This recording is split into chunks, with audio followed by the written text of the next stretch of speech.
In this video, we will demonstrate how to automatically arm an alarm system using a delay based on inactivity from a motion sensor. We begin by creating a new scenario. Tap Add and name it Alarm Activate. Select the Academy role and optionally place it on the Academy dashboard. We select the icon, then click on Add a new I/O, where we choose what the scenario should activate, in this case the alarm. Then save everything by tapping Save. Now, we configure automation for this scenario. Tap and hold the Alarm Activate icon, then open the automation window. Select Add New Automation, and this time choose New Delay. Set the delay to 10 seconds.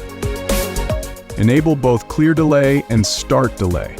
There is not necessary to invert the condition because we want the alarm to activate when the delay completes. Press Save, then go to the Conditions section. There we choose Motion Sensor. We click on Add New Condition, then on Existing I/O, select the motion sensor, set the condition to Not Detect Motion, then finalize with Done and Done.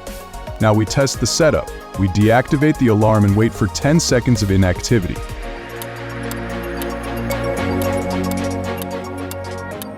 As you can see, after the delay passes without detected motion, the alarm activates automatically. And that's it. Setup complete. Thank you for watching and see you in the next video.